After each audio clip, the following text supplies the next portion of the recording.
vamos falar sobre a praxis da filosofia cristã. Bom, eu coloquei aqui, primeiramente, desafios, tá? Então, nós temos diversos desafios para tratarmos sobre essa temática. Por quê? Pessoal, falar sobre prática cristã não é algo tão simples. Primeiramente, porque nós não temos como referência da prática cristã a nossa realidade contemporânea. Se nós formos fazer uma análise do que é vivenciado hoje, tá? Aqueles que se denominam cristãos, aqueles que discursam, né, serem cristãos, não estou aqui generalizando, dizendo que todos, tá? Mas assim, a grande massa é realmente preocupante, tá? Então a gente vai ter aí hoje uma prática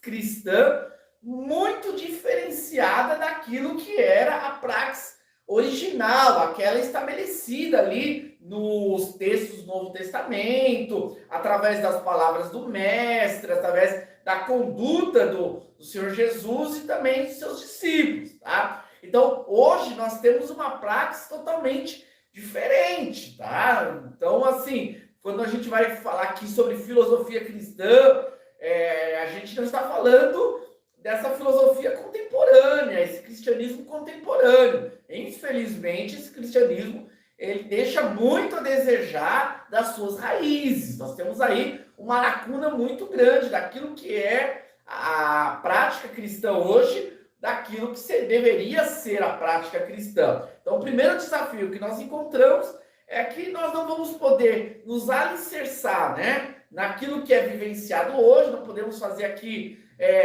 um resgate empírico, né, um resgate das experiências que a gente tem hoje para poder fundamentar a prática cristã. A gente vai ter que se voltar para os textos sagrados, estudar ali, analisar os textos, e é dali que nós vamos tirar a referência, através, né, daquele conteúdo que a gente vai conseguir ter aí uma referência do que seria a praxis cristã. Além disso, tá, a gente também tem alguns resgates históricos. Nós temos alguns acontecimentos da história que retratam sobre a importância, sim, né, do cristianismo. Então, a gente vai ver, por exemplo, nos pais da igreja, já no segundo século, alguns traços importantes, algumas referências da prática cristã. A gente vai encontrar também, né, ali no período patrístico, a gente vai encontrar vários servos de Deus que foram importantes. Período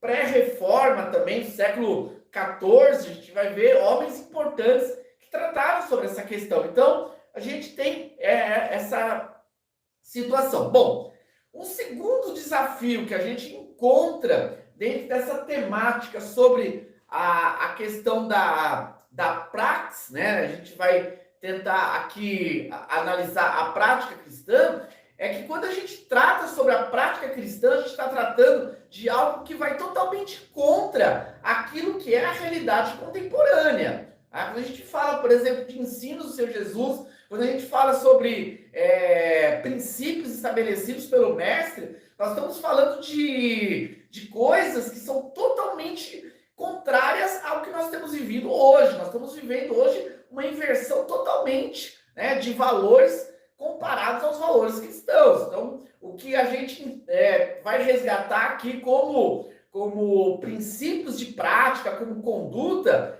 é algo que choca a sociedade, é algo que na verdade, não faz parte da nossa realidade contemporânea, né? Então, a gente está aqui, na verdade, num desafio em resgatar algo que é sólido, que é concreto, que é rico, né, na sua construção, mas que hoje, infelizmente, não faz parte da realidade contemporânea. Então, a gente vai ter aqui um choque de ideias, né, um choque de cosmovisão, uma cosmovisão cristã, uma forma diferente de ver o mundo, a realidade das coisas e o propósito da vida, com aquilo que hoje tem permeado o pensamento das pessoas.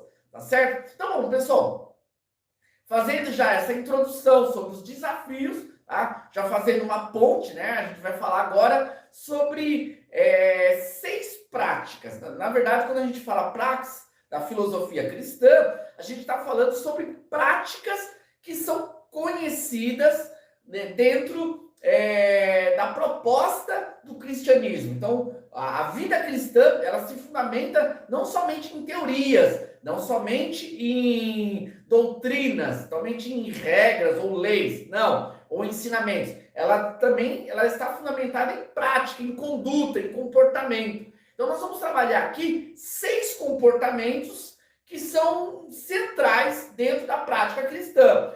Desses comportamentos, que são comportamentos gerais, tá? A gente vai poder aí desenvolver práticas particulares. Então, a partir desse conhecimento geral, a gente pode extrair algumas práticas particulares, tá certo? Então, vamos lá, já sem perder tempo. A primeira prática, né, é a prática do teocentrismo, tá? No teocentrismo, nós temos aqui a ideia de que Deus não é só o criador e o sustentador de tudo. Além disso, já ser muita coisa.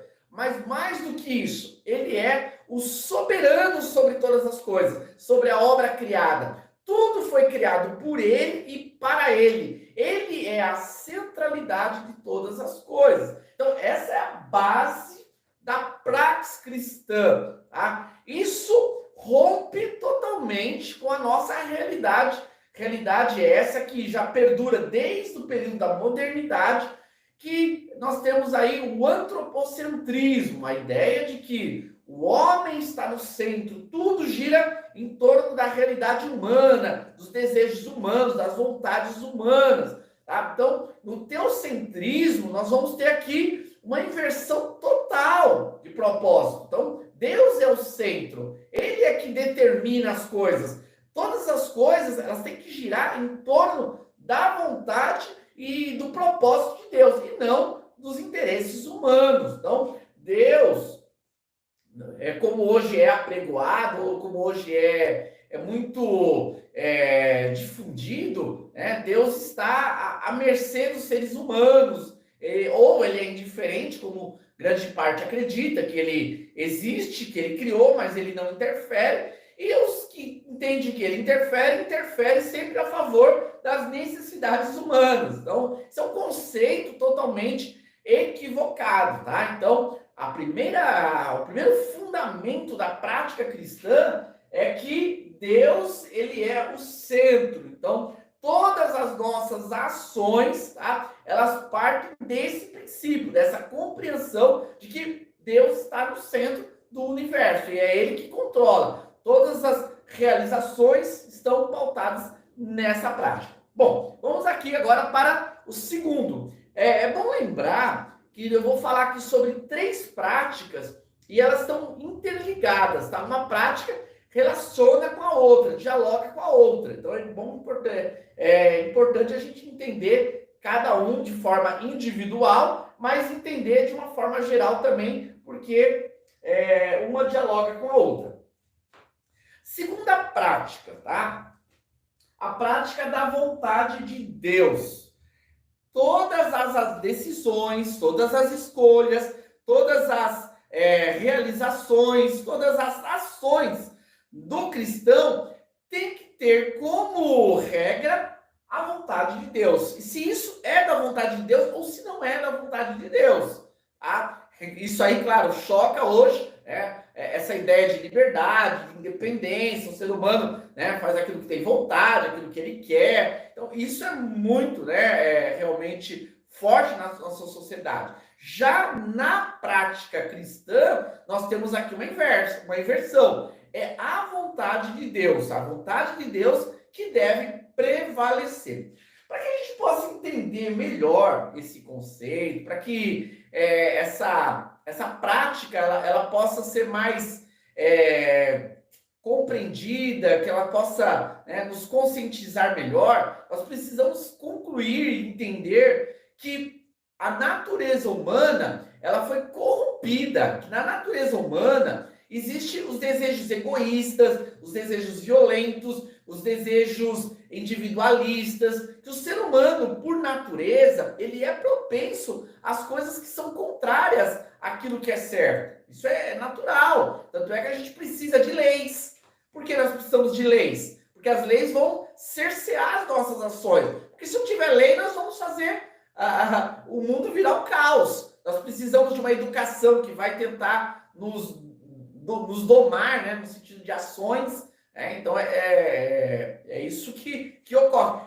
Então, essa natureza do ser humano, que é uma natureza propensa ao errado, tá? Então, quando a gente tem essa concepção, o cristão ele entende que, em vez de ele confiar na sua vontade, nos seus interesses, ele sabe que os interesses de Deus é melhor, que a vontade de Deus é melhor. Por isso que na praxis cristã, nós valorizamos o quê? A vontade de Deus. O que prevalece é a vontade de Deus. Como diz São Paulo, na carta aos irmãos de Roma, ele fala que a vontade de Deus ela é boa, perfeita e agradável. Ela é boa, perfeita e agradável. Então, as ações dos cristãos, a prática dos cristãos, elas sempre vão partir dessa busca da vontade de Deus. Às vezes, claro, nós somos sujeitos, né, a erros, falhas, de não entender, não perceber qual é a vontade de Deus e acabarmos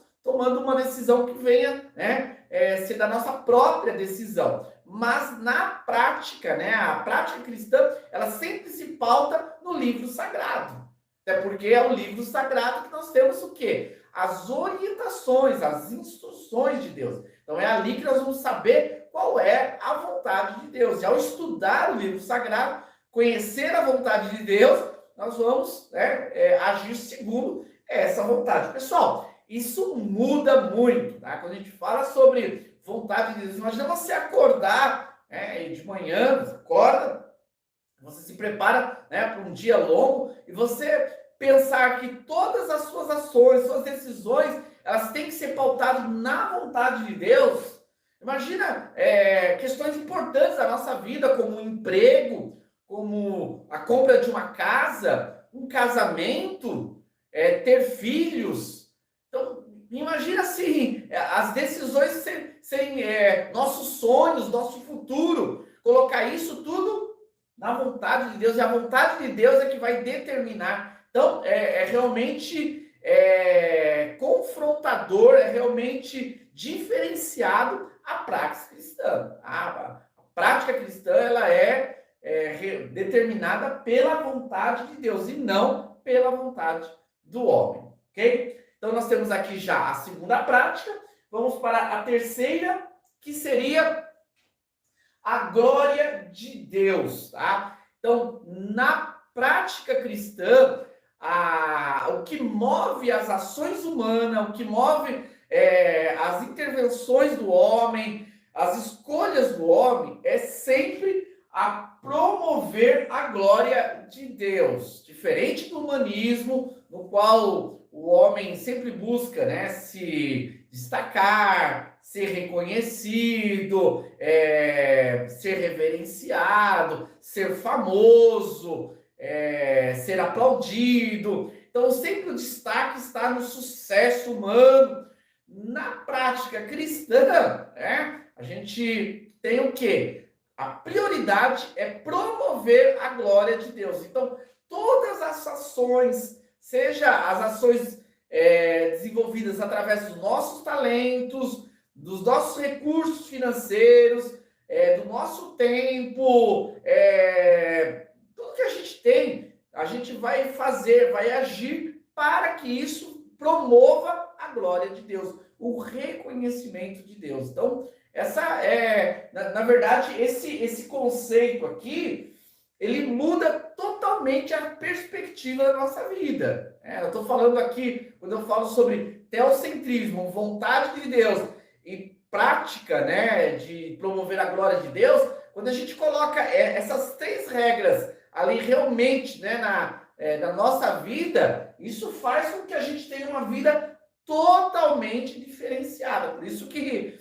a filosofia da vida cristã não é uma filosofia qualquer, não é uma filosofia simples, não é uma filosofia para qualquer um, não, é somente para aqueles que realmente, né, foram agraciados por uma mente transformada para entender. É muito profundo a prática cristã. Por isso que isso choca, né? Quando eu estou falando aqui sobre fundamentos, que para quem estuda, para quem conhece, para quem tem uma vivência dentro da fé cristã, sabe que o que eu estou falando aqui é o básico. Mas isso colocado em prática muda totalmente. Isso muda totalmente a nossa realidade.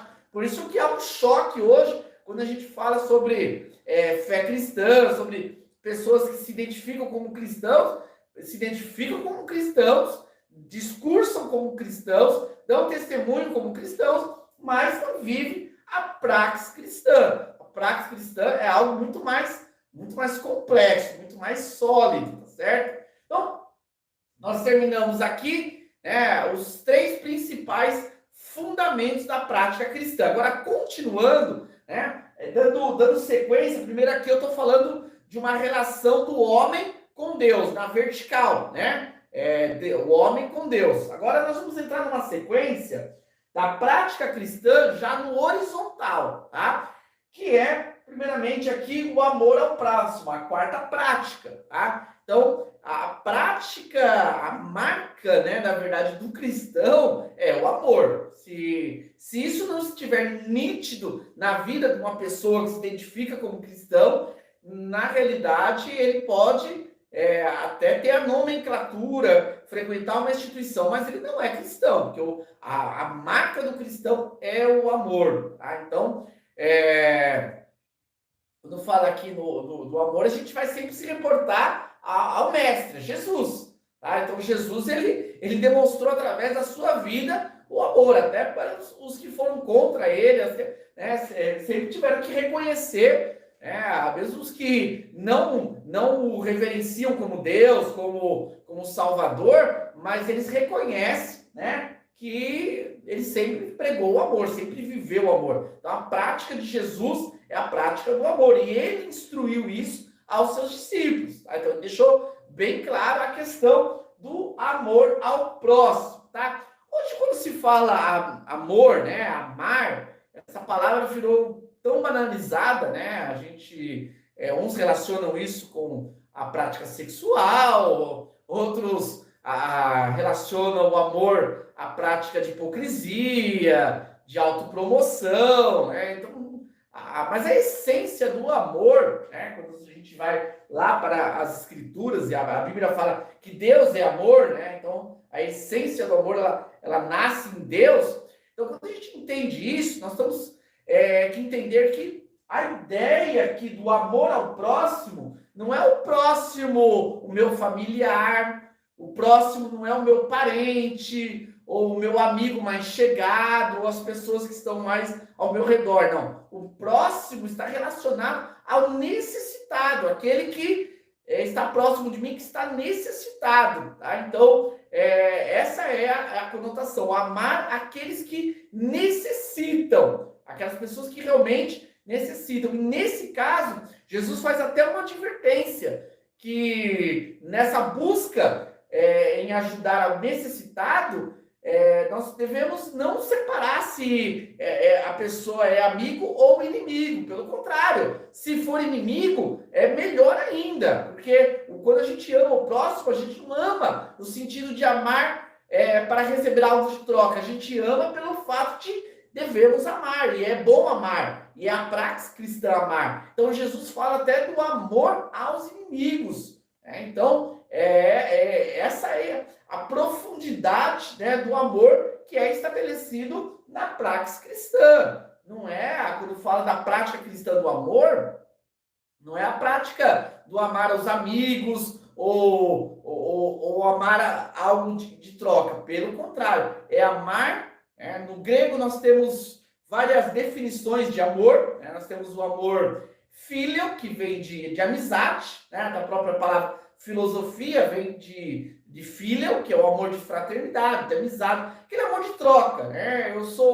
Eu amo o próximo porque o próximo me retribui ao meu amor. Então é um amor de troca. tem o amor eros, que está relacionado mais ao amor erótico, né? O amor de um homem para com a mulher. Agora nós temos o amor ágape, que é o amor de Deus, é o amor incondicional. É você amar sem esperar nada de troca. Pelo contrário, é você amar aquele que não merece, aquele que não retribui, aquele que não corresponde. Mas você mesmo assim continua amando. Então, é essa a marca, né, da prática cristã. E o próprio Jesus fala que nós, os cristãos, os eleitos, eles seriam reconhecidos no mundo através dessa prática. Então, qualquer discurso que destoa dessa postura, desse comportamento, dessa prática, acaba sendo um discurso farisaico, né? Um discurso hipócrita, tá? Um discurso bonito por fora, mas por dentro não tem a essência, certo? Bom, já falamos sobre o amor ao próximo, que foi a quarta prática, agora vamos para a nossa quinta prática, né? Que é a prática de servir ao próximo, tá? Então, diferente do que a gente tem hoje de realidade contemporânea, de um mundo individualista, um mundo egoísta, um mundo no qual as pessoas vivem para si, as pessoas buscam poder, né, para serem servidas, para serem, favorecidas. Então, sempre as pessoas estão buscando o individualismo, né? Existe uma diferença sobre individualidade e individualismo. Quando fala individualidade, é algo que provém de uma cosmovisão cristã, né? Deus fez cada um com a sua própria individualidade. Isso é característica da criação de Deus.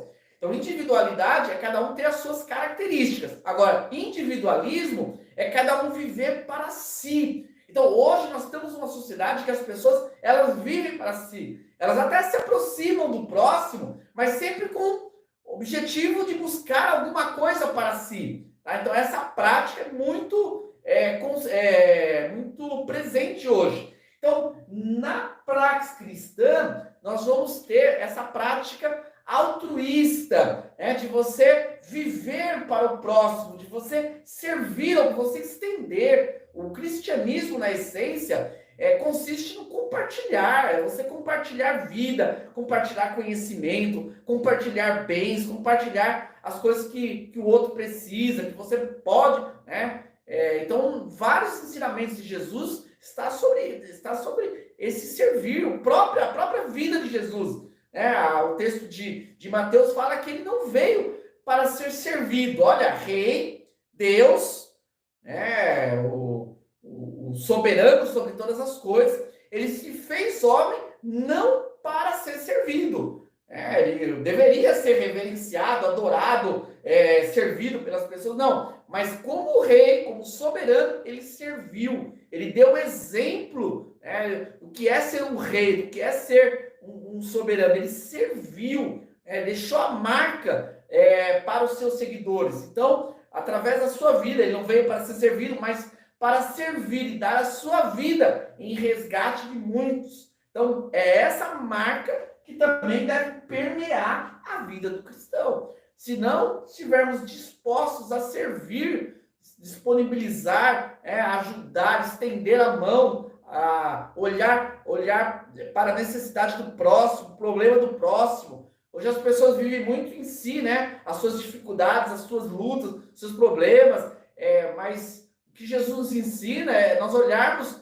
para a necessidade do próximo, de servirmos, estendermos as mãos. Estendermos sem aquela ideia da autopromoção, porque hoje, com o advento aí da tecnologia, com a facilidade, da informação, muitos querem servir, mas querem ser reconhecidos, outros, querem servir para depois ter algum benefício. Não, ali na essência da praxis cristã é você servir pelo próprio prazer de servir, de você sentir satisfação de estender a mão e ajudar. Paulo escreve nos textos falando sobre Jesus, que Jesus havia ensinado, que melhor é dar do que receber. Eu sou mais feliz quando eu dou do que quando eu recebo. E na ótica, comum na mente de muitas pessoas, a felicidade está aí quando eu recebo, quando eu ganho, quando eu obtenho algo. E Jesus, ele fala que é diferente, né? Felicidade, prazer a gente vai sentir quando a gente pode estender a mão e servir o próximo, certo? Pessoal, chegamos até aqui na quinta prática e vamos concluir agora a nossa live com a sexta prática cristã. Eu sei que são todas essas práticas muito desafiadoras, né? A gente vai precisar aí de uma reflexão, de reavaliar a nossa vida e tentarmos ver onde que nós estamos tão bem enquadrados, que precisamos melhorar, certo? Então vamos aqui terminar, vamos falar da última, que é o valorizar a família. Essa também é uma marca da praxis cristã, certo? A família, o próprio Jesus, ele cita, né, sobre o Criador, né, quando ele criou homem e mulher, né, e ali formou o primeiro casal, a família, constituindo família. Então, na prática cristã, a gente tem aí a valorização da família como um projeto do Criador. Então, o projeto do Criador é a família. Então, a prática cristã, ela é marcada, né, com a valorização da família. Então, hoje, numa sociedade que nós temos aí tantas ataques, né, à família, a família natural, a família tradicional, a família constituída, a família que gera vida, família homem, mulher e filhos, a gente vê tantos ataques, né, a essa instituição, que é uma instituição universal, uma instituição que perdura por todas as gerações, né? A gente vê aí uma desvalorização, e a própria sociedade, a gente vê um desmantelamento, né, dessa organização tão importante, né? Então, na prática cristã, há a valorização à família, né? No sentido de reconhecimento da família como uma instituição criada pelo divino, como base, como célula da sociedade, né? A gente vai ver toda a historicidade aí do livro do Antigo Testamento, a gente vai vendo sempre a história das famílias, Deus trabalhando nas famílias, constituindo, né, aliança, né, com várias famílias. Então, na prática cristã, a gente tem também a valorização da família como algo importante, algo que deve ser, né, realmente reconhecido. Tá certo, pessoal? Espero que vocês possam ter aí refletido, né? Eu acho que são 6 princípios, né? 6 práticas cristãs que realmente confrontam a nossa natureza, confrontam a nossa vida. Eu mesmo aqui compartilhando, né? Me sinto mobilizado a mudanças, me sinto, né, realmente envergonhado em muitos aspectos. Eu acho que essa autorreflexão ela é importante, nós precisamos rever, precisamos desconstruir, né, toda aquela ideia criada por uma prática religiosa que na verdade só tem uma capa de espiritualidade, né, e resgatarmos, construirmos a nossa vida a partir de práticas que sejam cristãs, né, princípios, que isso possa realmente nortear as nossas vidas. Obrigado, pessoal, por me acompanhar até aqui nessa reflexão.